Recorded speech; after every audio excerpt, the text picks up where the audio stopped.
Apoiar, suportar e garantir a qualidade do serviço são valores importantes para Daniel Godoy Lopes. Nos seus muitos anos trabalhando na IBM e na Marriott, pôde exercer essa vocação de forma intensa. Sua vida mudou quando, numa crise do setor hoteleiro, ele se viu subtraído do seu emprego de gerente de hotel aos 45 anos. Daniel, que sempre foi muito estudioso, resolveu então tentar um concurso público. Hoje trabalha no STJ e, claro, trabalha na área que cuida da qualidade dos serviços prestados. Um trabalho para ele recompensador e desconhecido para a maior parte da população. Ouça agora a nossa conversa com Daniel e descubra o que o trabalho em multinacionais e no serviço público tem em comum. E aproveite para entender como o engenheiro poliglota se reinventou em Brasília.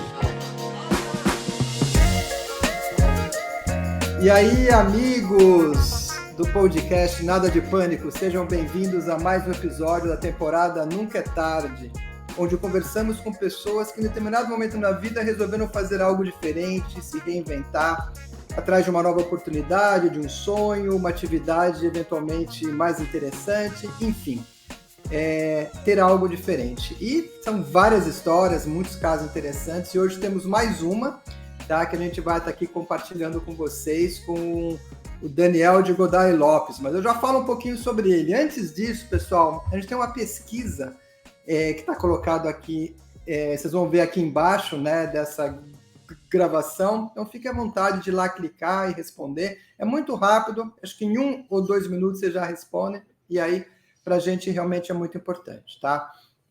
E hoje, além do Daniel, né, a gente vai ter aqui a Alessandra Argona de São Bernardo do Campo e o Michel Girardias do Rio de Janeiro, para ajudar a gente nesse bate-papo aí, para a gente conhecer um pouquinho mais do Daniel, um pouco da sua vida, da sua carreira, da sua trajetória profissional e como que isso pode, eventualmente, inspirar vocês, tá?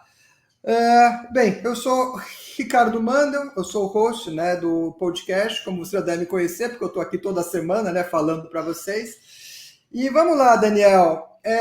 O Daniel, ele hoje é funcionário público do STJ, Supremo Tribunal de Justiça, mas ele teve uma carreira que envolveu hotelaria na Marriott e na Blue Tree e na área de marketing da IBM. Então tem umas áreas bem diferentes aí. Então vamos começar, Daniel. Fica à vontade aí de colocar seus primeiros comentários, suas palavras e seja muito bem-vindo. Bom, primeiramente, boa tarde, quase boa noite. Obrigado por essa oportunidade, bem legal. Primeiro, eu dou um oi aí para um pessoal que me inspirou, em parte, a falar, que é o pessoal do meu primeiro grande emprego, que foi a IBM, a gente vai falar disso mais para frente. Aí tinha um grupo que foi contratado ao mesmo tempo, fez um curso de iniciação, né, ao mesmo tempo. Marketing Vendas, né? Chamado CAIS 388, então foi em 1988. E aí eu vi uma entrevista de um dos colegas daquele período, Marcelo Spaziani, conhecido por muito tempo o SPA da IBM, que foi entrevistado também, né, que participou de uma conversa similar, e me inspirou também a falar né, eu fiquei bem inspirado pelas palavras dele, pelo que ele explicou sobre a mudança de vida dele, de trajetória profissional, e eu disse, poxa, também, né, tenho apesar de ter características bem diferentes dele, mas tem algo que talvez possa servir de inspiração para alguém que vai nos escutar, que vai nos ouvir, que vai nos ver. E aí eu agradeço essa oportunidade para compartilhar esse ponto de vista diferente de outros. Todo mundo tem ponto de vista diferente, então o meu também. Então, assim, obrigado, Ricardo, e estou super curioso como vai rolar a conversa. E logo de início me perguntaram sobre a origem, né, que a gente estava no bate-papo inicial, só para ter certeza que estava funcionando o áudio e tal. E eu acho que, em parte, né, a origem explica, claro, decisões tomadas, né?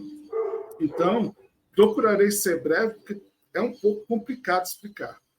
Assim, começo com meu pai, que é do interior de São Paulo, de Lorena, infelizmente já falecido, mas viveu bastante tempo. Ele era de Lorena, uma família de comerciantes, o pai dele acabou falecendo, eles tiveram que se mudar para São Paulo e se viraram, e ele acabou indo para o seminário, que era um caminho não muito incomum nos anos 40, 50, né, para pelo menos parte dos filhos de famílias que às vezes não tinham tantas outras oportunidades. E realmente abriu o mundo para ele. Ele, né, estudou com padres alemães e acabou não se tornando padre, mas aproveitou o aprendizado muito rico no seminário, e inclusive de idiomas, ele era muito... aprendia fácil, né? E ele foi para a França. Nos anos 60, ele foi de navio e foi na terceira classe. Mas, assim, ele era querido, acabou conseguindo até participar, eu acho que de algumas refeições, não sei se com o capitão, mas com outros passageiros lá. Então, assim, ele foi de navio, que não era tão incomum. Minha mãe nasceu em Berlim, no meio da Segunda Guerra Mundial, e a família dela era do que hoje é o sul da Polônia. No meio da guerra, dos bombardeios em Berlim, voltaram, que depois acabou sendo Polônia, que era uma região, né, que estava em disputa, e realmente tiveram uma vida bem dura pós-guerra, mas, enfim, é uma família que bem unida. O pai dela, inclusive, não era do exército, que era meio que obrigatório, não era, felizmente parece que não era nazista, isso me deixa um pouco mais tranquilo. E ele acabou indo para a Sibéria, enfim, teve uma separação. Foi difícil a vida da minha mãe no início. Acabaram se juntando nos anos 50 na Alemanha, depois de muito tempo. E minha mãe, muito, muito inteligente, também gostou de estudar línguas, acabou estudando línguas e foi para a França e para estudar na Sorbonne línguas. Então, era o forte dela. E acabou conhecendo meu pai, mais ou menos numa época dessas, que era carnaval. Era período de carnaval, eles se conheceram numa festa de um outro estudante de outro país. Eu acho que era um marroquino que estava fazendo uma festa de carnaval, enfim. Carnaval sempre unindo as pessoas, né?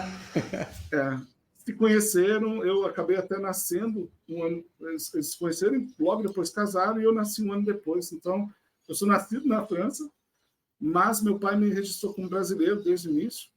Depois, e aí é um ponto importante, ele não tinha um emprego muito fixo, trabalhou um tempo na embaixada como datilógrafo, na embaixada do Brasil em Paris, e disseram, vai fazer um concurso lá para oficial de chancelaria. Na época, assim, tem inúmeras carreiras no serviço público, a gente vai falar um pouco disso, vou falar um pouco disso. Uma delas é a área administrativa do Ministério das Relações Exteriores, também chamado de Itamaraty, né? Então, ele fez o concurso para oficial de chancelaria, passou muito bem. Aí foi a primeira vez que a família toda veio morar no Brasil, em Brasília. Inclusive, estou falando aqui de Brasília hoje. Eu morei a maior parte da vida em Brasília. Daniel, sim, então a sua família voltou para o Brasil, no caso, seu pai, né, que a sua mãe não era daqui, mas vieram para o Brasil por causa de um trabalho no Ministério Público. No Ministério das Relações Exteriores. Relações Exteriores, tá. É um ministério, da parte executiva, né, do governo. Ele trabalhou nesse ministério, que também o pessoal chama de Itamaraty, e ele teve a oportunidade, oficial de chancelaria, como os diplomatas, que os diplomatas representam o Brasil, e aí tem uma equipe de apoio da diplomacia, que são os oficiais de chancelaria. E também tem outro grupo chamado assistente de chancelaria. Aqui em Brasília, todo mundo acaba conhecendo essas carreiras. Fora daqui é menos conhecido, né? Mas, assim, ele, então, trabalhou na Alemanha, conseguimos morar, inclusive, junto com minha avó por um tempo lá, e depois nos Estados Unidos. Então, antes dos 22 anos, eu, de fato, depois nasci fora, morei 5 anos no Brasil, e antes dos 22, então, morei 17 anos fora do Brasil e só 5 no Brasil. Entendi. Então, agora... agora eu entendi porque você estudou computação nos Estados Unidos, que você estava morando lá. Você estava lá na Louisiana State University. Isso. Então, é isso. Numa das idas, numa dessas mudanças, a gente acabou ficando 10 anos em Nova Orleans, e é onde eu acabei me formando no colégio e acabei fazendo universidade por lá também. E legal. Foi meio acidental a entrada na área de ciência de computação, mas foi boa. Assim, eu não me identifico como... Mesmo na época, eu achava que eu era fraco nessa parte de ciência de computação. Não era ruim, mas eu via assim, pessoas muito mais capacitadas. Mas eu passei com ótimas notas, inclusive. Sempre fui bem estudioso. Isso é importante, inclusive, quando se pensa em trabalho na área pública, inclusive, né? Ser estudioso ajuda muito. Isso é um ponto que eu vou abordar no futuro. Mas agora, voltando à parte de computação, né? Você, então, estudou nos Estados Unidos, você se formou em computação e pela época eu vi que você mais ou menos logo entrou na IBM, né? Deve ter sido um dos seus primeiros, se não foi o primeiro emprego, que é uma das maiores multinacionais do mundo, né? Como é que foi essa fase de você entrar, a sua emoção, e como é que você se sentia no trabalho? Porque você ficou vários anos lá, né? Realmente, a gente é de uma geração, eu oficialmente sou geração X, né? O primeiro ano de geração X é 1965. E eu nasci em 65. Então, nossa geração realmente viu assim, mudanças impactantes, né? Então, por que eu falo isso? Porque eu vou falar um pouco responder a sua dúvida, né? Mas, por exemplo, quando voltamos dos Estados Unidos, a gente decidiu voltar para o Brasil porque, por questões de, como eu disse, eu nasci na França, mas eu era brasileiro. E mesmo estando fora, como fazia parte do serviço diplomático, a gente não tinha abertura para trabalhar em outros países, né? A gente só podia estudar. Então, trabalhar, a gente sempre manteve algum contato com o Brasil, né? Tanto é que eu acho que eu falo com basicamente nenhum sotaque, ou enfim, não é tão perceptível, que eu morei a maior parte da vida fora quando criança, né? Então, quando chegamos, assim, a gente decidiu que ia voltar para o Brasil, né? Eu tinha pensado em estudar mais lá nos Estados Unidos, mas eu vi que minha família não teria condições de me sustentar lá, né? Então, voltei para o Brasil, não tão contrariado, mas depois de tanto tempo fora, era um choque, né? Morar no Brasil, depois dos Estados Unidos e Alemanha e Estados Unidos. Além do mais, Brasília hoje está super desenvolvida, mas ainda era, em alguns aspectos, atrasada, ou tinha poucas opções aqui em Brasília. O que aconteceu? Só para quem está ouvindo e for de uma geração posterior, eu olhava, chegando no Brasil, olhava o jornal todos os dias. Correio Brasiliense anunciados. Correio Brasiliense é tipo Jornal do Brasil, Globo, né, daqui de Brasília. Era o jornal. Ainda é hoje, né, online, mas era então impresso. Até hoje eu tenho, inclusive, o anúncio da IBM procurando pessoas. Até hoje eu acho que está numa pasta minha. Eu recortei do jornal. Antes eu até trabalhei um tempinho também, encontrei no jornal um cargo, um trabalho numa rede de escola de idioma, que talvez o Michel conheça, porque é do Rio originalmente, Brazas. Inclusive, meu irmão trabalha até hoje no Brazas, é forte, ou era forte no Rio, é forte em Brasília. E é uma boa escola de inglês. Mas aí, então, pelo jornal eu encontrei Brazas, me apresentei, óbvio que eu falava inglês pra caramba, né? Então, foi fácil conseguir um emprego. E pela IBM, então, pelo jornal, teve um anúncio. Fui lá no belo prédio, que era da IBM, não é mais. Um prédio onde tinha lá um auditório, eu e mais umas 100 pessoas fazendo uma prova escrita. Isso em Brasília, né? Em Brasília, prédio em Brasília. A mesma prova estava sendo dada também no Rio e São Paulo. Eu não sei se em outras cidades, mas assim... Campinas também. Campinas também. Então, tinham 100 candidatos e no final, obviamente, eu fui bem, porque eu e mais 5 fomos chamados para ir para o Rio, que era a sede da IBM, para fazer entrevista bom, fui selecionado. Então, aí eu, viajei para caramba, ganhei milhas, foi um período assim, atípico mesmo. E como foi, Daniel, sair da área da IBM, que é totalmente tecnológica, e ir para a área de hostelaria? E aí já vou pegar o gancho, né? Essas viagens todas, eu comecei a curtir o aspecto de receber um cliente em vários países e como que cada lugar recebia. Eu acho que eu já tinha isso em mim, essa questão do serviço. Então, o que aconteceu lá em 1998, aproximadamente, né? A IBM passou por uma crise enorme, começaram inúmeras demissões. Eu mesmo não ia ser demitido, mas eu pedi as contas, porque eu achava assim que, para mim, era um momento difícil da vida. Sempre a gente passa por alguns momentos difíceis, mas assim, na época, a parte de Correios, esse negócio global pela crise na IBM, tinha parado um pouco.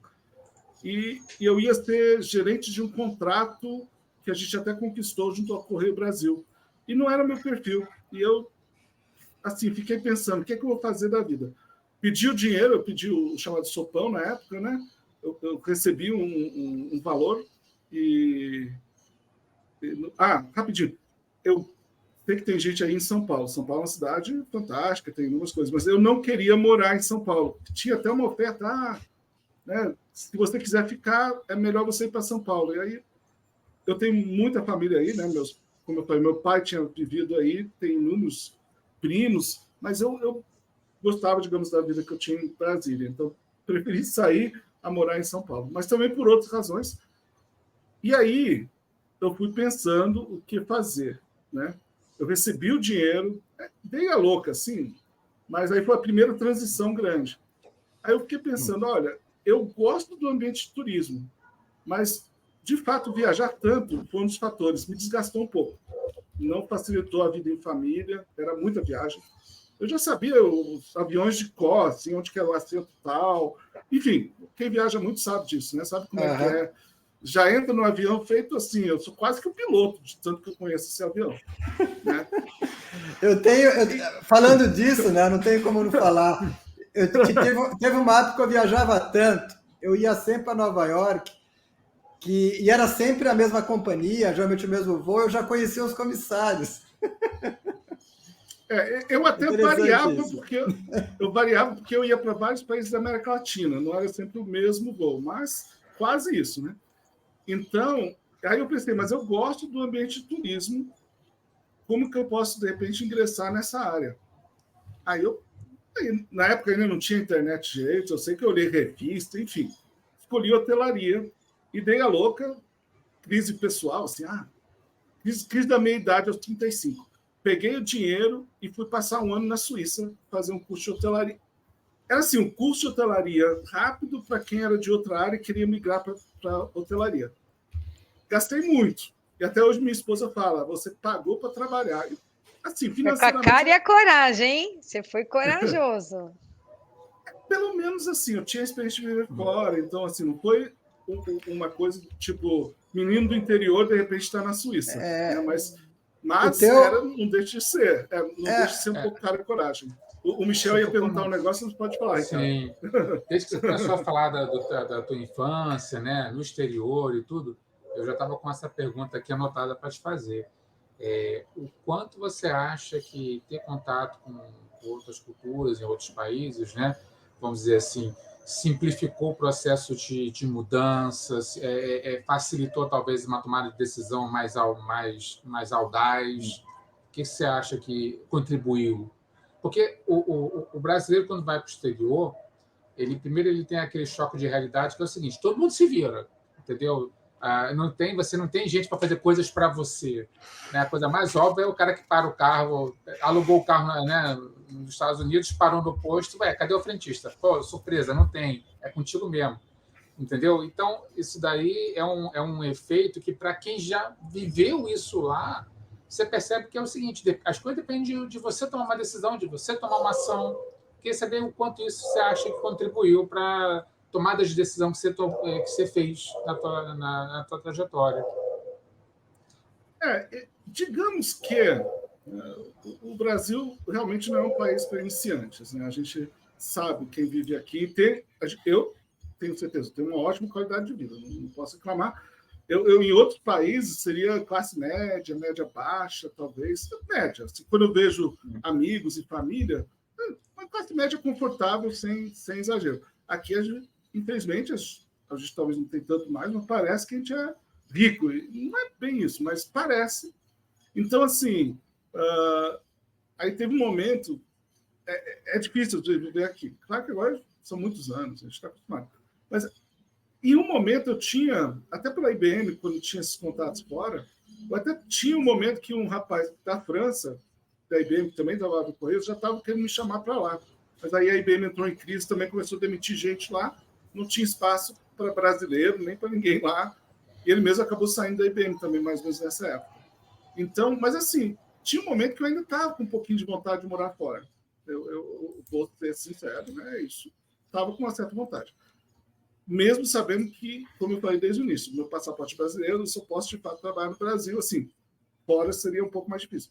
Eu até achava que com a escola de hotelaria eu poderia trabalhar um tempo fora e até voltar depois.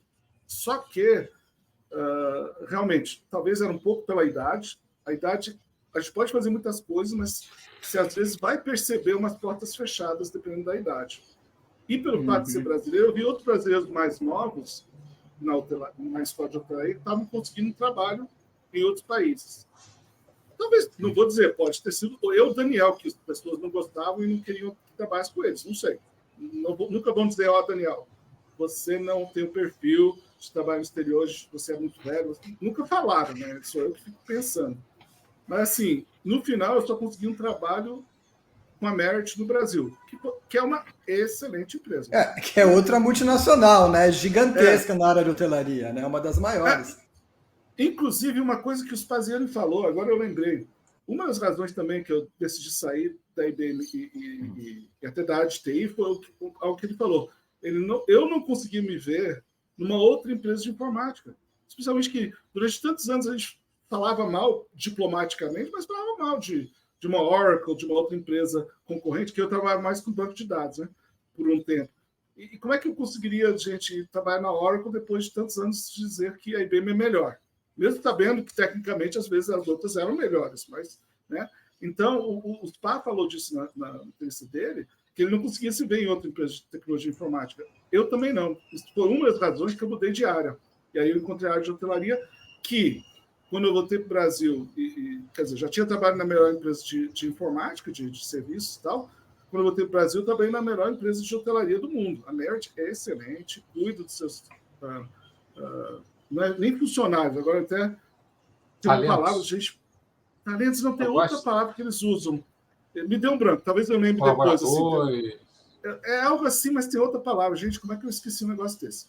Mas, enfim, a gente está trabalhando na Merit. Eu acabei trabalhando em Sauípe. Não sei se alguém já visitou lá ou sabe onde é. É o norte de Salvador. Era um resort que ia atrair muitos gringos. Não deu muito certo, mas, enfim, não por falha da Merit. Tinha outros fatores em jogo. Mas, assim, foi um momento... Um único momento, não único, também no Blue Tree depois, mas, assim, eu fui gestor de pessoas lá. Eu acabei sendo gestor, mas nem de tantas pessoas assim. Eu era gestor noturno e depois eu fui gestor de guest relations. E eu era, tipo, o auditor informal do hotel. Então, eu não tinha nem tantas pessoas na equipe, mas tinha uma equipezinha que eu cuidava. Mas eu sempre fiz, já na IBM, eu tinha um trabalho mais técnico. Entre aspas, porque nesse caso, meu trabalho mais técnico era um trabalho de frente para o cliente, no sentido que eu era muito bom com os clientes, né, os hóspedes. Eu conseguia não revertir todas as situações de problema que o hotel teve, sempre tem, né, gente? Aí é outra história, outra entrevista, problemas de hotéis que pode ter em hotel. Mas, assim, aí, no geral... Mas, assim, consegui reverter inúmeras situações de insatisfação com boa conversa, ouvindo bem, entendendo o lado do cliente. Realmente, não que o cliente sempre tenha razão, né? Mas procurando encontrar na conversa aquele ponto em que a cliente tem razão e aquela em que a gente tem que defender a empresa, né? Existe uma linha bem tênue. E era apaixonante trabalhar com isso, né? Então, a próxima questão então, fiquei alguns anos na hotelaria lá em Sauípe. A Merit e o próprio Sauípe teve problemas. Então, a Merit decidiu não ter mais hotel lá. E eu queria, em vez de ir de novo para São Paulo ou Rio, de novo, maravilhosas cidades, mas eu queria ficar perto da minha família. Meu pai até tinha morado um tempo fora, eles até estavam na Alemanha quando eu estava na Suíça. Então, isso também facilitou um pouco, talvez eu escolhi ficar um tempo na Suíça.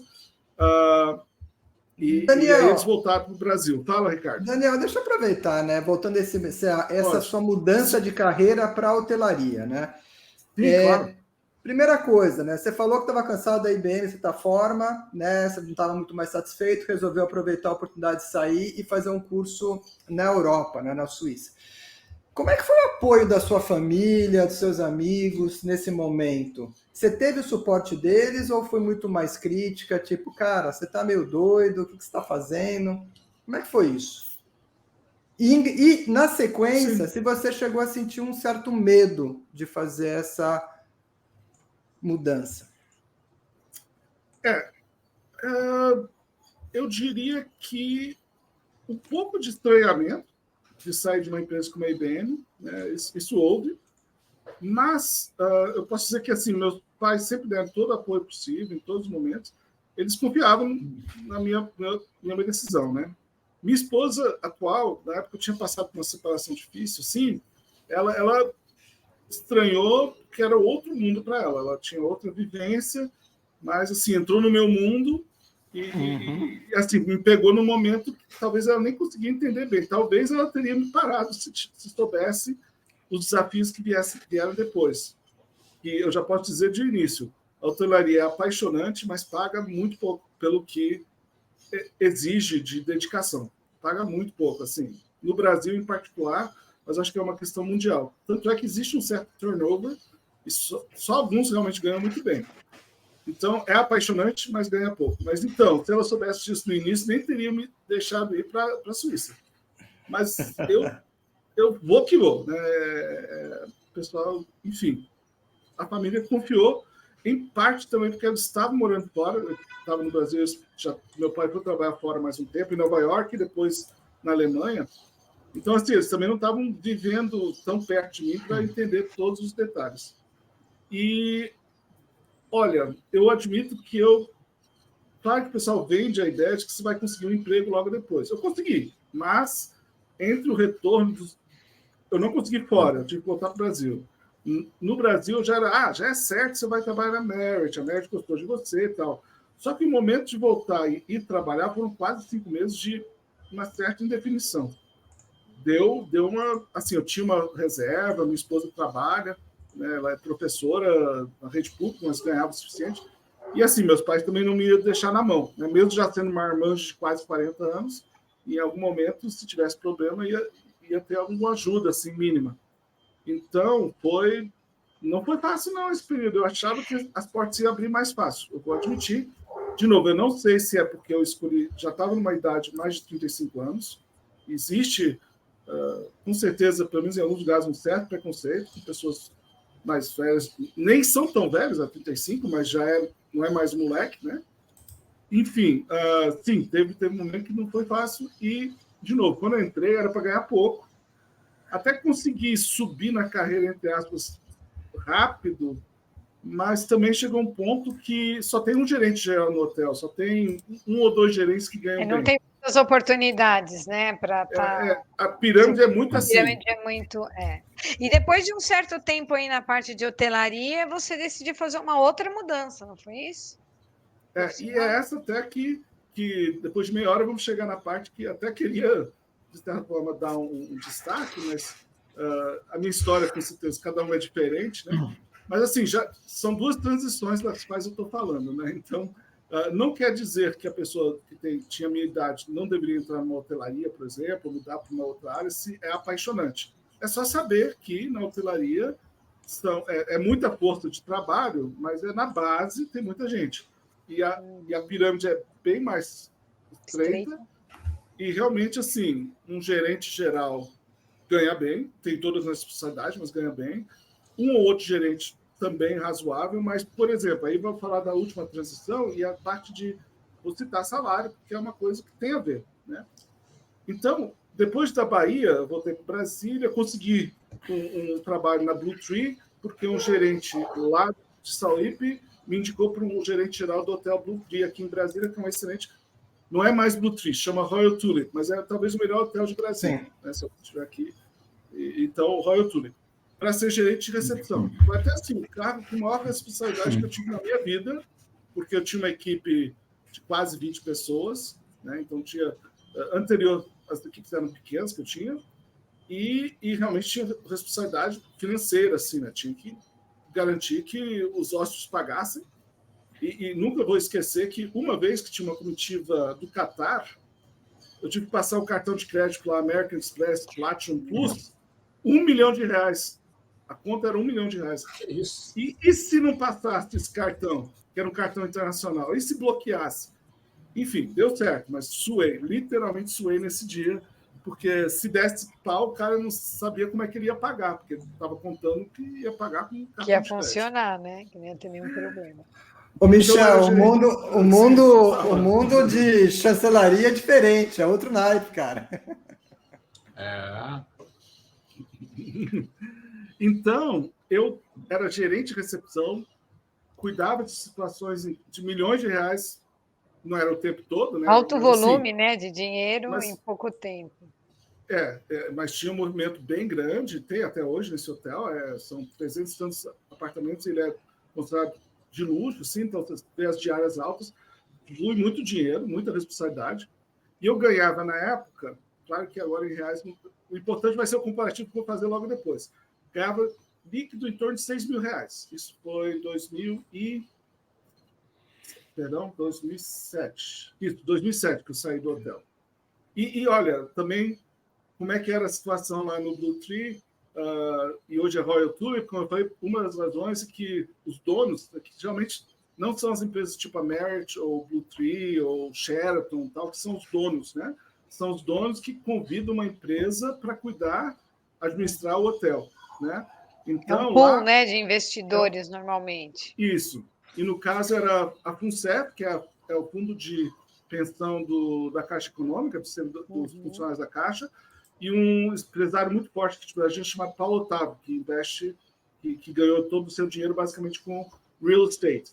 Então, eles dois não, esses donos conjuntos não estavam satisfeitos com a renda que a Blue Tree estava trazendo e achavam que a Blue Tree estava cobrando demais pela gestão. Resultado, todos os gerentes removidos de um dia para o outro.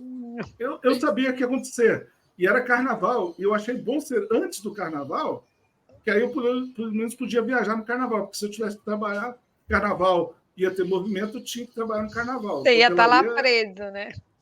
Mas assim, pelo menos me demitiram antes do carnaval para eu poder tirar um tempo, viajar também, de folga. Eu tentei umas outras coisas na área de turismo, fiz os cálculos lá, quanto que eu ganharia como professor de inglês, enfim. Fiquei um pouco desnorteado por um tempo, normal, acho. Quer dizer, por mais que eu soubesse que eu seria demitido, porque já veio a informação, eu até procurei também algo em hotelaria, mas do mesmo jeito que a IBM tinha sido era a melhor empresa de computação, também, Blue Tree nem tanto, mas eu já tinha trabalhado na Merck, que era melhor. E as outras empresas, assim, não me convenceram de eu querer trabalhar, vestir a camisa deles, né? Aí, o que foi? Aí, o que aconteceu? Minha esposa falou, olha, tá difícil para você.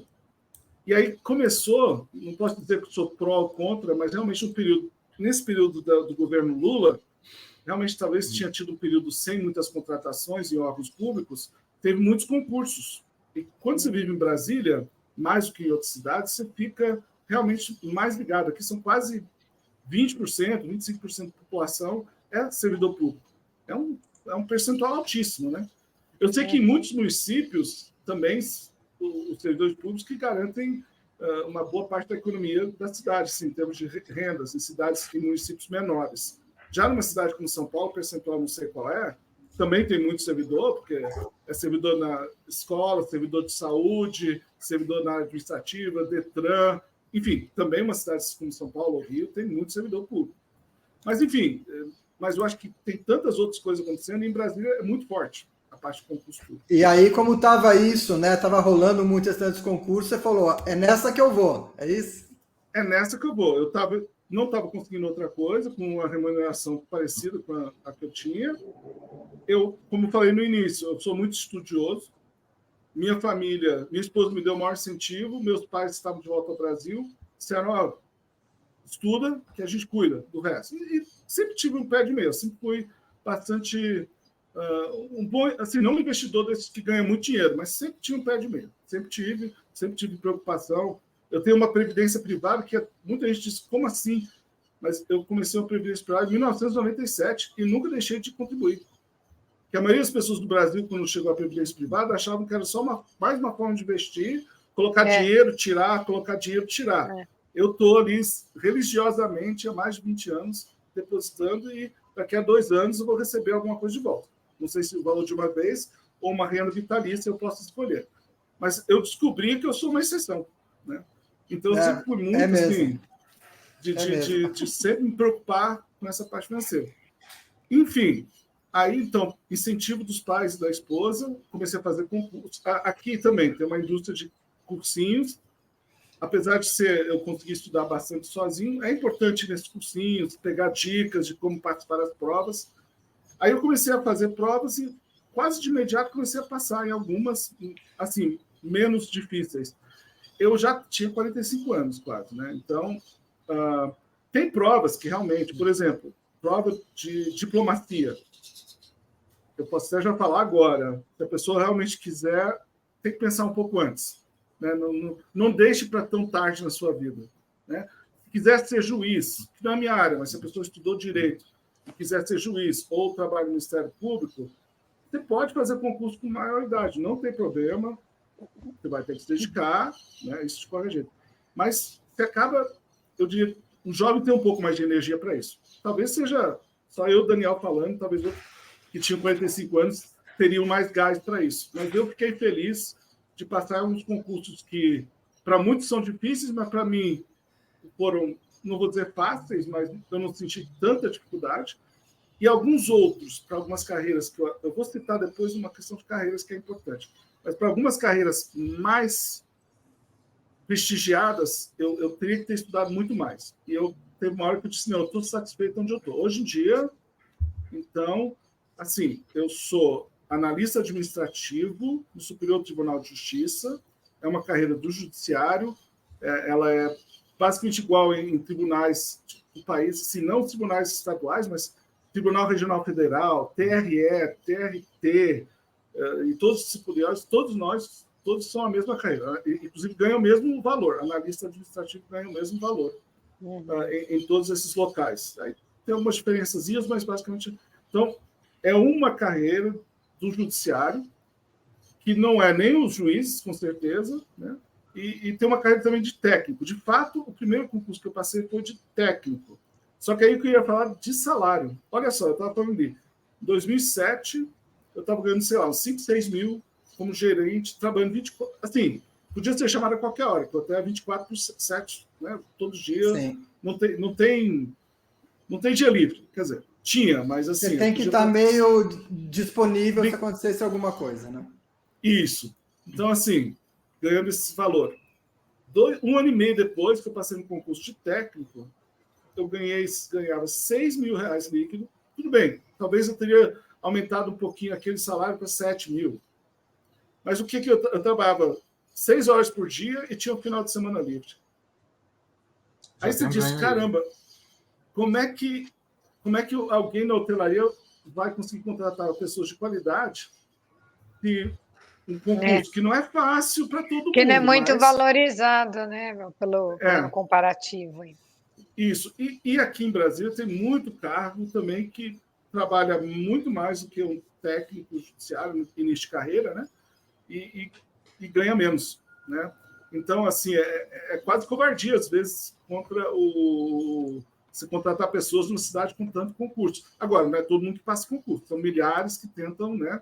Centenas de vagas, são dezenas de milhares que participam. Eu ouço falar que os concursos não são fáceis, né? Você tem que realmente dar uma estudada, ter todo... Não, tem que dar. Sim. Um guide que você tem que ter para você realmente passar nos concursos. Como você falou, fazer até esses cursos para pegar as dicas. Pegar as manhas. Fazer as manhas, exatamente. Mas isso é um outro mundo, né, Daniel? Você foi cair como funcionarismo público, é um outro mundo totalmente. O que você tem? E aí, como é que foi viver nesse mundo totalmente adverso? Ok. Então, por um lado, né, com esses concursos que ocorreram nos anos 2000, 2010, quer dizer, vou dar uma rebobinada. Nos anos, antes da Constituição de 88, nos anos 70, também um pouco nos anos 80, era assim, era realmente entrava no serviço público, às vezes só, não era todo lugar que tinha concurso, entrava qualquer um, às vezes. Amigo do amigo e tal. Realmente, com o tempo, esses concursos começaram a ser realmente mais seletivos. Já não entra, assim, qualquer um... Né, inclusive, né, ficou aquela imagem de cabide de emprego, né? Essa imagem ficou... Tem um parênteses que a gente pode abrir, não sei se a gente vai ter tempo, mas tem ainda um pouco disso. Mas na maioria dos casos, realmente, você vê que o pessoal que vai passando nos concursos públicos atualmente, primeiro, pela competição, realmente, claro que ele não seleciona perfeitamente, né? Porque é uma prova objetiva, com alguma coisa subjetiva, às vezes não tem um teste psicológico, assim, não é que seja perfeito, mas realmente entra pessoal, e eu acho que até existe uma pressão entre as pessoas de fazer um trabalho, desempenhar um trabalho que seria que no passado o pessoal realmente ficava assim à toa boa parte do tempo. Hoje em dia, se você ficar à toa, em algum momento vai dar ruim, né? Você não pode, você realmente tem que contribuir, né? Então, mas assim, logo no início era um choque, realmente foi um choque. Tanto é que eu entrei então lá em 2008, também numa área que fazia contratação de cursos para os servidores do tribunal. Então, até negociava com empresas, tal, tinha que lembrar um pouquinho dos meus tempos de IBM, de negociação e tal. Mas aí, realmente, eu estava fazendo um trabalho assim, daquele ritmo ainda de hotelaria, de IBM, aquela coisa que era muito intensa, especialmente hotelaria. A hotelaria era adrenalina pura. Eu tive que ir no psicólogo do tribunal. Com certeza. Porque eu ia perguntar, olha, sou eu, é o serviço? Porque eu estou descasado um pouco, assim, é isso mesmo? Assim, eu estou trabalhando um bocado, não é que a gente não trabalhava, mas o ritmo era tão diferente. Ele, não era ela, nem lembro agora o nome, mas era uma psicóloga. Ela me acalmou, dizendo, olha, realmente o serviço público, claro que você não está à toa, né? E realmente você não fica à toa. O tempo que eu me dedico é um trabalho bem, assim, intenso. Mas é outro ritmo, a adrenalina é um pouco diferente. Mas e as cobranças? Tem prazo? Tem os prazos para entregar as coisas, como a gente tem lá no ritmo IBM, que você tem os prazos para entregar? Sim. Bom, assim, são inúmeras atividades que tem no tribunal, sem falar como um todo, mas então, do ponto de vista tribunal. Atualmente, eu trabalho já há 10 anos na área de gestão estratégica e eu sou um dos responsáveis, vamos chamar, dos curadores dos indicadores de desempenho, de resultados de várias unidades do tribunal. Eu sou responsável por um software que utilizamos, que mostra lá metas, o desempenho, e a cada quadrimestre tem um conjunto de relatórios e reuniões que tem que acontecer. Eu que cobro bastante, mas assim, acontecem e eu estou direto, então, com prazos, cada quadrimestre, todo um montão de informação tem que estar lá, todo dia tem alguma coisa que eu tenho que atualizar, um indicador que eu tenho que mudar algum detalhe, estudar novos indicadores de desempenho, enfim, existem prazos. Não é, no meu caso, talvez, de novo, tão intenso quanto, hoje tem um check-in às 4 da manhã, porque vem um grupo grande e tem que liberar os apartamentos até meio-dia e que não sei o quê. Tem isso, mas menos. Realmente é menos. E acontece do povo não entregar? Você combinou lá que tinha que entregar tal coisa, o povo não entrega. Tem isso? Não tem? Tem. No entanto, realmente não tem uma penalidade muito clara. É isso que eu ia perguntar. E aí, essa entregou, era a próxima pergunta. Por isso mesmo. Essa era a próxima pergunta. A gente procura definir, por exemplo, uma certa premiação anual para aqueles que entregam no prazo, que têm bom desempenho. Então, tem que motivar de outras maneiras. Então, agora tem situações...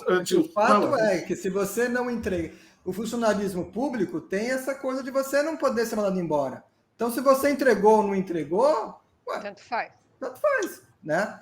Pelo menos você não corre o risco de ser despedido, né? De ser mandado embora. Né? Agora eu entendo. Há o risco, mas é muito difícil. A pessoa tem que pisar muito na bola. E não é a entrega de prazo que vai ser o problema. Seria mais processo administrativo, né? Isso, PAD, né? Mas tem que ser assim, coisa do tipo agredir outra pessoa, roubou, realmente falta o trabalho. Eu sei que tem gente demitida, realmente, esse ano passado, retrasado, um rapaz foi demitido porque ele simplesmente não aparecia no trabalho. Enfim, então, assim, é possível ser demitido, mas tem que ter uma falha bem grave. Uma coisa muito Isso grave. É verdade. Então tá, pessoal, esse assunto é muito interessante, hein? Funcionalismo público, a gente vai aprofundar mais ainda com o Daniel, tá? Mas eu queria lembrar vocês que estão nos ouvindo, nos assistindo, para clicar o joinha aqui para seguir a gente no YouTube, ou para você ser um subscriber, né? Não só dar a curtida, mas ser um subscriber para você acompanhar sempre, não perder nenhum episódio. E a mesma coisa nas plataformas de podcast. Como a gente tem a periodicidade toda semana, você estando já como assinante, você sempre acaba sabendo que tem um episódio novo, né? E claro, se vocês estão gostando desses assuntos, dessas histórias, fique à vontade aí de compartilhar, né, com as pessoas aí da sua roda, dos seus conhecidos, para que essas informações possam chegar a mais pessoas e eventualmente inspirar outras pessoas também nas suas carreiras, na sua vida. Agora, voltando, Daniel, para você, você falou de turismo, começou a falar agora de funcionalismo público, mas você entrou em pânico em algum momento? Alguma situação de pânico? Eu vou responder, mas eu queria só dizer que tem 2 tópicos que eu vou falar daqui a pouco, que ainda eu acho que é importante antes de finalizar. Pânico. Olha, os momentos de pânico foram, principalmente, que estão ainda relativamente frescos na memória, realmente foi a época de que eu retornei ao Brasil do curso de hotelaria sem ter certeza absoluta que ia conseguir um trabalho. Quer dizer, eu tinha gastado o que eu recebi do sopão, né, ao sair da IBM eu recebi um valor, eu gastei tudo assim, sempre tinha uma poupança, mas gastei uma boa parte lá. Pelo menos foi na Suíça, né? Pelo menos foi na Suíça, um lugarzinho bom para gastar, né? Não, foi ótimo. Foi uma experiência maravilhosa. Não posso também reclamar disso, não.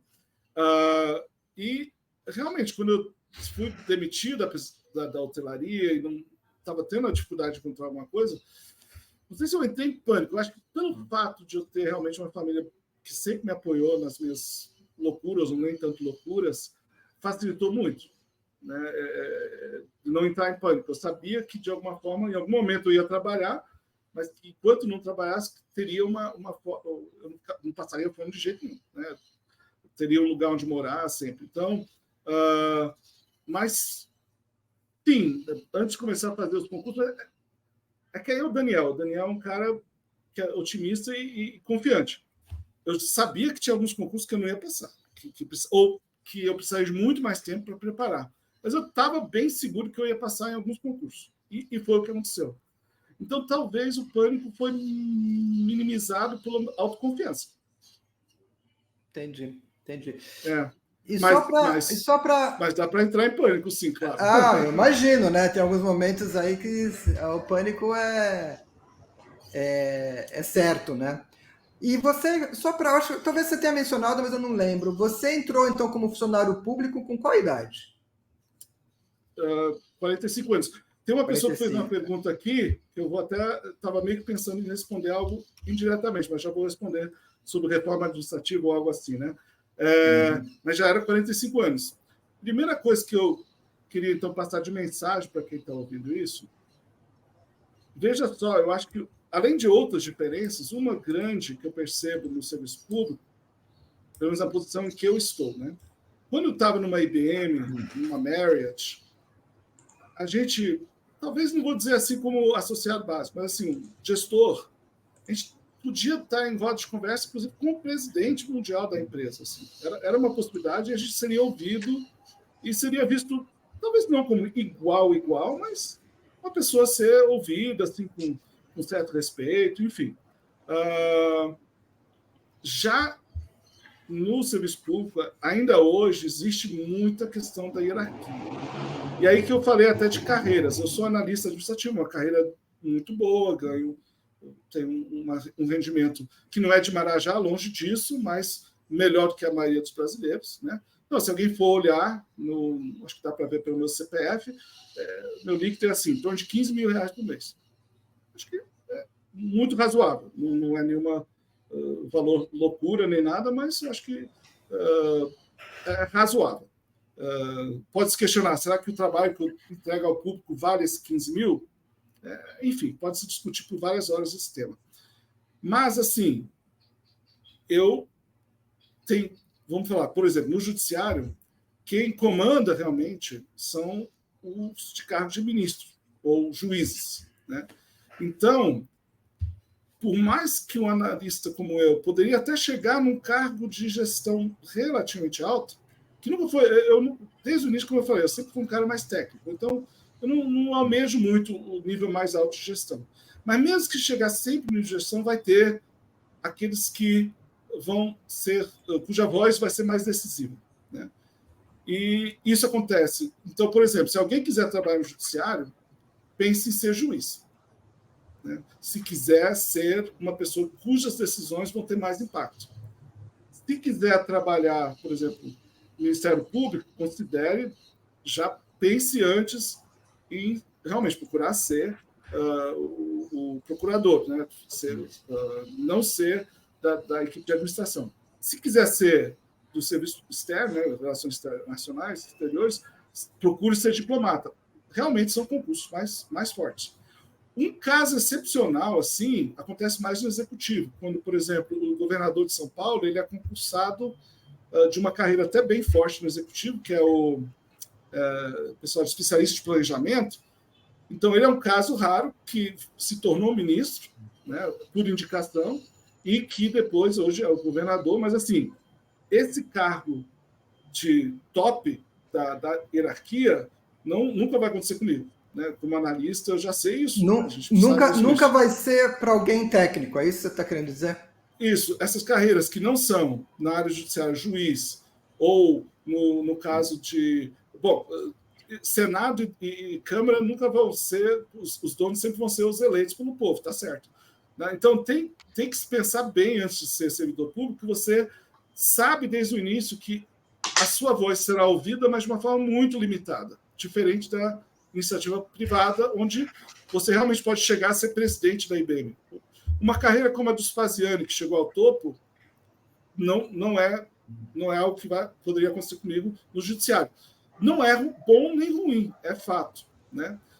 E uma reforma administrativa que foi perguntada aí, primeiro, é muita carreira assim, que pessoas que fazem a mesma coisa ganham valores diferentes, não tem muita mobilidade. Assim, eu não posso facilmente trabalhar no Ministério ou no Congresso. Tem formas de ir e vir, mas não é muito automático, né? Então, isso é um dos problemas do meu ponto de vista, que às vezes uma pessoa é o cara certo no lugar errado e não consegue ser aproveitado facilmente no lugar certo.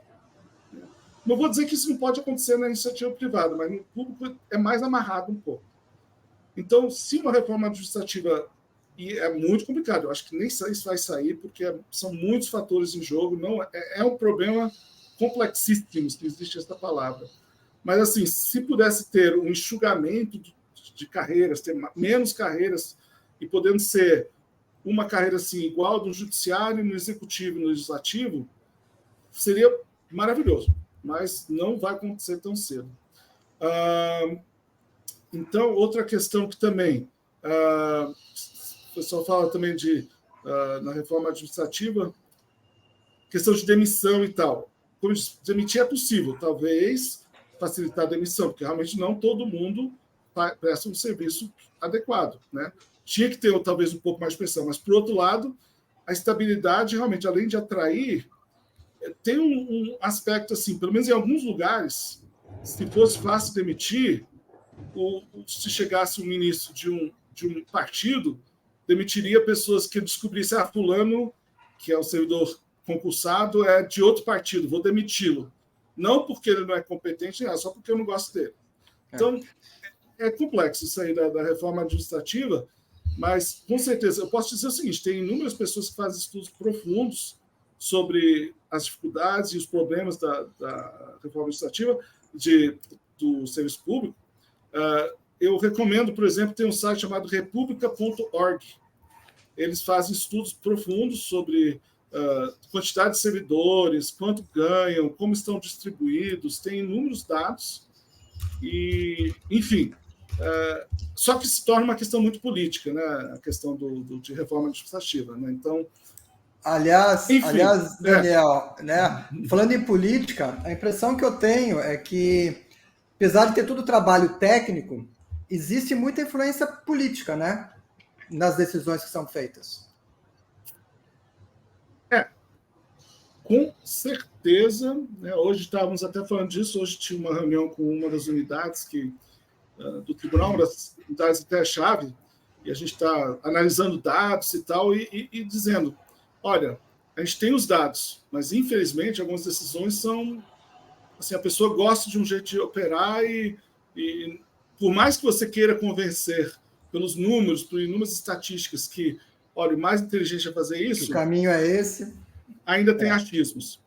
No judiciário é de um jeito, na legislativa é de outro, no executivo é outro. Talvez o executivo, o impacto político é maior, porque realmente ali o presidente ou a presidente pode nomear quem quiser nos ministérios. O judiciário já tem, digamos, uma sequência. Assim, a pessoa que vai ser a presidente ou o presidente do tribunal já está meio que predeterminado. Não pode, assim, a influência seria colocar alguém no tribunal, um juiz, né, um ministro, como recentes nomeações para a STF e tal, tem uma vertente política. Mas, para aquela pessoa, pelo menos em termos administrativos, tomar decisão leva um tempo. A pessoa tem impacto em decisões judiciais, obviamente, mas, assim, no executivo, essa visão política é mais presente. Inclusive, voltando àquela história do cabide, infelizmente, aí sim, eu não posso falar de causa própria porque eu não estou no executivo, mas digamos que é possivelmente mais comum no executivo você escolher pessoas por afinidades pessoais e partidárias para fazer um trabalho e, eventualmente, dar um trabalho para pessoa que nem é um trabalho, que é realmente só ficar circulando pelo Ministério batendo papo. E no judiciário já não é tão assim. Né? Realmente é difícil alguém... Não vou dizer que é impossível. Eu não vou dizer assim, fulano e tal, me parece que está ali só ganhando o dinheirinho dele ou dela. Né? Geralmente ali tem uma cobrança entre as pessoas, a gente falou de prazos, o pessoal tem prazo para analisar processos, para mandar o processo adiante para uma decisão. Existe muita pressão de resultado, e hoje mesmo também nessa reunião estávamos falando, a gente teve que mandar fulaninho para outra unidade porque ele ou ela não estavam dando conta. Né? Agora, a pessoa não foi demitida, foi para uma outra unidade onde talvez a pressão é menor. Então, assim, não é ideal. Vai se resolvendo de outras formas, né? Vai se resolvendo. Ô, Michel, você tinha uma pergunta. Sim. Daniel, quando a gente estava fazendo a preparação para esse papo, né, eu estava passando ali pelo LinkedIn, eu fiquei curioso com um grupo que eu não conheço, que é o Brasília Legal Hackers. Legal. Você pode dar uma palhinha do que é? Eu fiquei curioso ali, até porque eu trabalhei com a área de segurança, né, também, e queria saber o que tem a ver. Hackers. Parece que é uma interseção entre a área jurídica com a área de TI. Pode falar um pouquinho para a gente? Os hackers gostam de falar que esses outros são os crackers, né? Mas, de fato, né, quem invade sistemas não são hackers, são crackers, porque os hackers são do bem. Vou tentar ser breve. Como eu disse, meu impacto no tribunal, às vezes, é pequeno, mas eu tento, assim, eu sempre tenho uma vontade de ter um impacto maior, ou pelo menos alavancar um grupo ou pessoas que tenham algum impacto. O que é o Legal Hackers? É um grupo que começou na Escola de Direito de Brooklyn Law School. Não sei se está associado à New York University, eu acho que não, eu acho que é independente. E é exatamente o que você falou, né? Tem até depois que quiser, tem um site internacional. Era a área jurídica passando por inúmeras mudanças, mesmo antes agora das soluções de IA. Né? Então, já se previa há uns 10 anos aproximadamente, ou um pouco mais, esse grupo dizia, olha, vamos analisar como é que a tecnologia pode influenciar o trabalho da justiça, sendo tanto a parte de advogados, como de pessoas que trabalham nos próprios tribunais. Né? É um grupo voluntário. Hoje em dia, na prática, a gente começou aqui em 2017, quer dizer, esse conceito veio para o Brasil, começou em Natal, de fato, um rapaz de Natal, que depois foi para São Paulo, que tinha estudado lá, ele trouxe isso para o Brasil. Tem o Legal Hackers também no Rio, tem até em vários outros lugares. O nosso aqui de Brasil é um dos mais ativos. Hoje em dia, a gente tem mais participação. Assim, o nosso WhatsApp trata todos os dias de alguma coisa. Por exemplo, o mais recente foi uma manchete que saiu assim, um IA conseguiu convencer um fulano a transferir 160 milhões de dólares lá na China. Só que aí, entre nós, a gente falou, peraí, não é o IA é um instrumento. Realmente, os caras usaram deepfake de vídeo. De ruas, não, eu fiquei sabendo, eu acompanho isso também. E convencer um funcionário de um banco que ele estava era uma pessoa que estava falando. Superiores. Como se fosse um conference call, todo mundo na vídeo ali, não sei o quê. Deposita aí agora. E só um cara que era real. Todos os outros eram vídeo. Então, assim, a gente trata desses assuntos. Gostaríamos até, como um grupo voluntário, de ter um pouco mais de influência entre a comunidade, mas, assim, entre nós a gente interage muito, tem pessoas, servidores públicos, advogados, pessoas de TI conversando nesse grupo. A nossa influência é pequena ainda, mas a conversa é boa. Eu não sei se isso respondeu a sua dúvida. Não, 100%, respondeu sim, e fiquei muito contente do papo da gente, achei interessante a tua história aí. O que eu percebo em você, muita resiliência e força de vontade, né? Você toma uma decisão, eu vou seguir nessa linha, vai e tem bom resultado. E aberto a mudanças, né? Aberto a mudanças, né? Tem que se adaptar. Resiliência, né? Adaptabilidade, é isso aí. Ô, Daniel, e você se sente realizado como funcionário público? Agora que eu estou relativamente próximo da aposentadoria, comparado, né, com todo o histórico, assim, eu oficialmente vou poder me aposentar em 2026. Então, ou seja, tá pertinho, então. Batendo a porta, né? O que eu posso dizer? Eu, realmente, talvez por ser tão eclético, ou às vezes pode até ser chamado de indeciso, né, ou curioso, sempre querendo mudar, até é curioso que eu estou há 10 anos na mesma equipe, e a equipe quase não mudou, porque é um trabalho bem instigante, esse de tentar ter gestão estratégica, gestão setorial, gestão tática no órgão público, é fascinante. E você vê o engajamento de muitas pessoas, então eu sou bem motivado nesse trabalho, mas nunca fiquei tanto tempo num só lugar. Mas o que acontece? Então, realmente, talvez esse meu excesso de curiosidade ou falta de foco, assim, eu vou fazer direito porque eu vou ser o juiz, e aí vou ter a carreira longa, né? E pelas circunstâncias, né? Na IBM tinha aquela ideia que eu ia viver a vida toda na IBM, e aí veio, como é que se chamava na época? Re-engineering, downsizing, algo que quando a gente entrou sempre tinha algo externo que nos levava a ter que se aprimorar, melhorar tecnicamente para poder atender a demanda, né? Mas assim, aí, quando a gente entrou, não tinha isso. Não tinha demissão na IBM nos anos 80, 90. Começou assim, o pessoal falava, você entra na IBM quase como servidor público, você não vai ser demitido. E de repente começou. Né? E agora, então você ficou com isso na cabeça, servidor público, olha só. Mas se você fosse, mas hoje, com tudo que você viveu, se você escolheria já começar como servidor público e seguir essa carreira desde jovem? Olha, porque você tem a visão de tudo, sim, né? A visão do particular, do privado. Eu diria o seguinte: se a pessoa quer realmente servir, a gente procura servir mesmo, a gente procura fazer o serviço ao cidadão, às vezes direto ou indiretamente. A gente precisa de pessoas com essa vontade. Mas se quiser, eu diria, procura realmente, se prepare, mas faça um concurso como de diplomata, de juiz, alguma coisa em que você vai ter um impacto maior. Eu diria isso. Se eu recomeçasse, gente, até hoje ainda não sei o que eu gostaria de fazer. Até hoje eu estou em dúvida. Se dinheiro não fosse objeto, realmente, o mais apaixonante fosse da hotelaria. Você tem na hotelaria, o que é tão apaixonante, assim, pelo menos para mim? Você vê um efeito imediato do seu trabalho. Seu e da equipe, que é o quê? O hóspede ali entrando, chegando, estando satisfeito. Claro, insatisfeito a gente vai cuidar. Mas, assim, ouvir os elogios desse pessoal, vendo o pessoal rindo no restaurante porque estão à vontade, porque estão se sentindo bem. Gente, isso aí dá uma satisfação, mim, que gosto de pessoa, dá uma satisfação. Infelizmente, sentimento de dever cumprido, né? E é constante. Todos os dias você tem esse feedback, assim. Às vezes, como eu disse, claro que tem problemas, mas geralmente é um feedback, quando você está numa boa organização, um bom hotel, é um feedback positivo de alguma forma. Todos os dias você conhece tantas histórias de vida que é fascinante.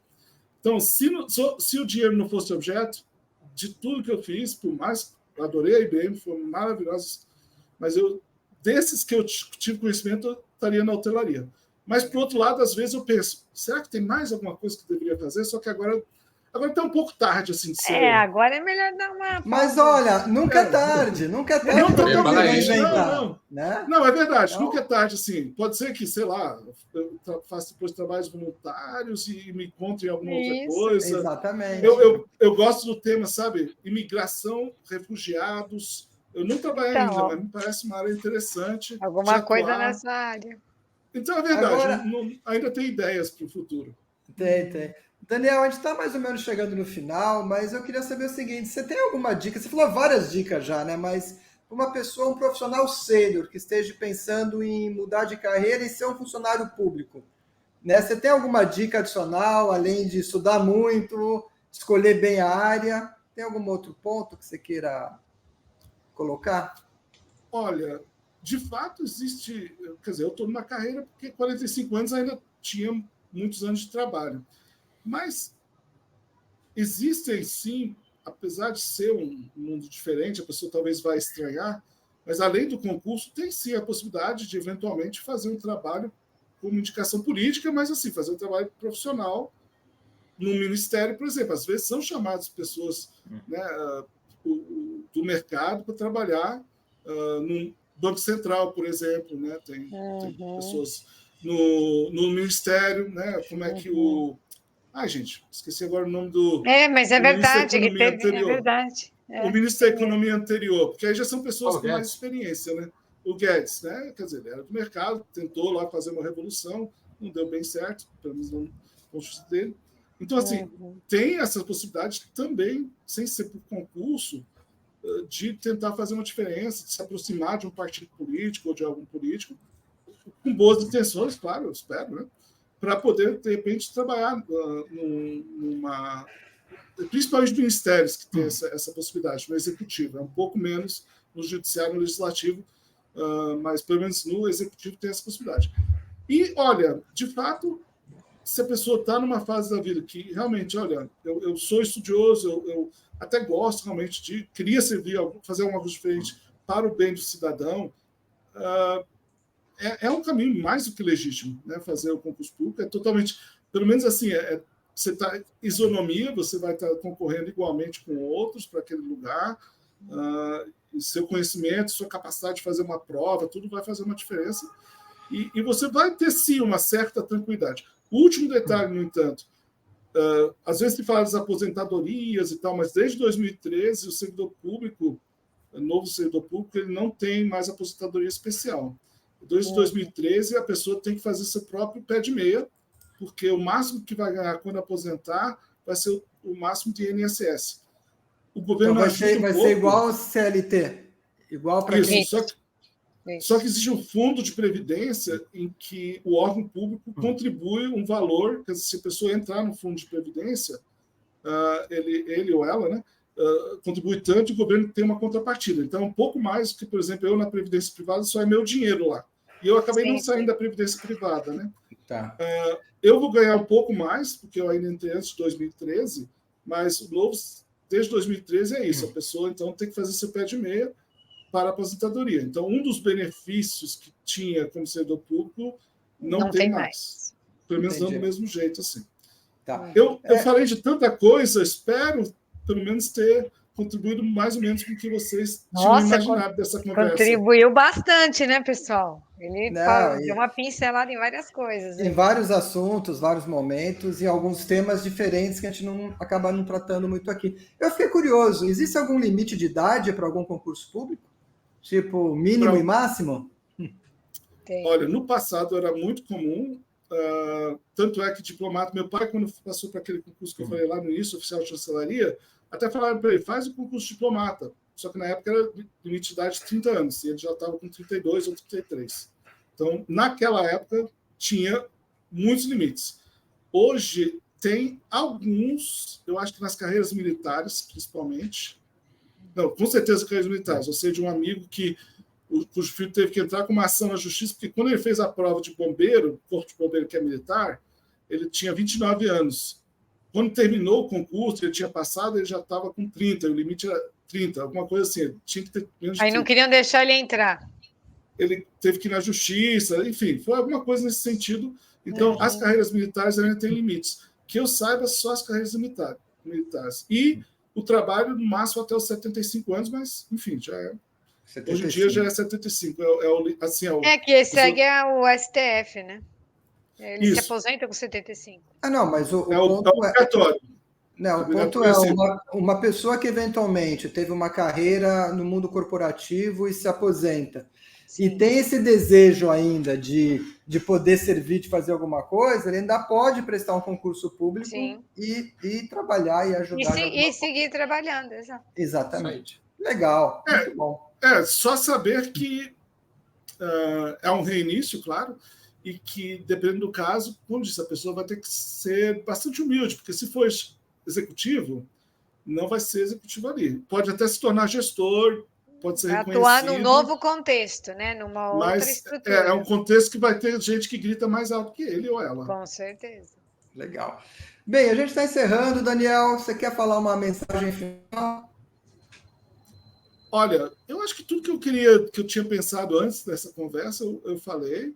Eu, de novo, fico feliz de ter essa oportunidade. Tenho certeza que alguém vai gostar do que eu falei, além da minha mãe e da minha esposa, e que talvez seja... assim, o que eu falei até com o Ricardo quando eu meio que me candidatei? Na IBM até tinha pelo menos mais 4 colegas dessa CAIS que são servidores públicos também, que fizeram uma trajetória, alguns um pouco, acho que todos eles um pouco antes de mim, e passaram em concurso, e também, assim, nenhum deles se tornou top, mas todos eles são reconhecidos no seu trabalho, no TCU, na Câmara dos Deputados, no Banco Central, e estou esquecendo de alguém. Enfim, foram 3 mais eu 4, é isso, pelo menos mais 4 da CAIS. Então, assim, eu espero ter representado bem também os servidores públicos, porque são muitas facetas do que significa serviço público, e às vezes pode ter uma visão ainda de um período que era cabide de empregos. Eu acho que está mais profissional hoje em dia, mas ainda tem brechas para isso, sim. Mas que o Brasil até precisa de excelentes servidores públicos, qualquer que seja a idade, desde que saibam em que estão entrando, em termos, especialmente, eu diria assim, a hierarquia é um fator muito forte, que pode ou não impedir alguém que tenha uma alta ambição de chegar mais longe, ou tão longe quanto imaginaria. Nada é impossível. O governador Tarcísio é um cara que chegou longe aí, né? Mas ele é um pouco a exceção, que prova a regra.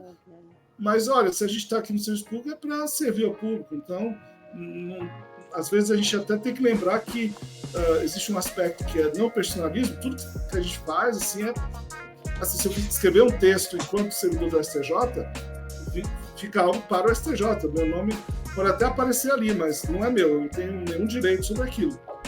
É público, né? Então você acaba perdendo um pouco sua individualidade, não totalmente, mas um pouco. Falei muito, né? Mas obrigado pela oportunidade. Não, foi ótimo, e eu queria realmente agradecer você aí por ter esse tempo com a gente, abrir um pouco, né, esse mundo do servidor público, que muitas vezes a gente acaba não conhecendo em detalhes, né? Apenas a imagem que fica. Queria agradecer também a Alessandra e o Michel que participaram desse papo com a gente.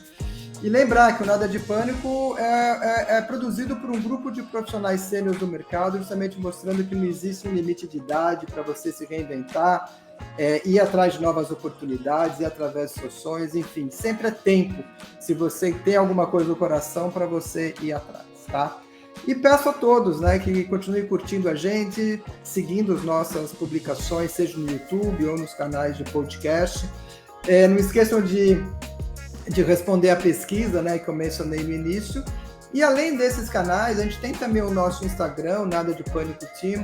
A gente tem uma página no LinkedIn, Nada de Pânico, e a gente tem a nossa página, a nossa landing page, nadadepânico.com.br.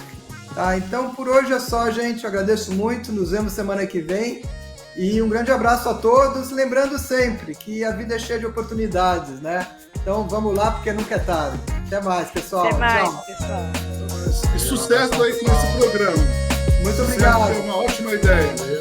Valeu, Daniel. Muito obrigado. Tchau.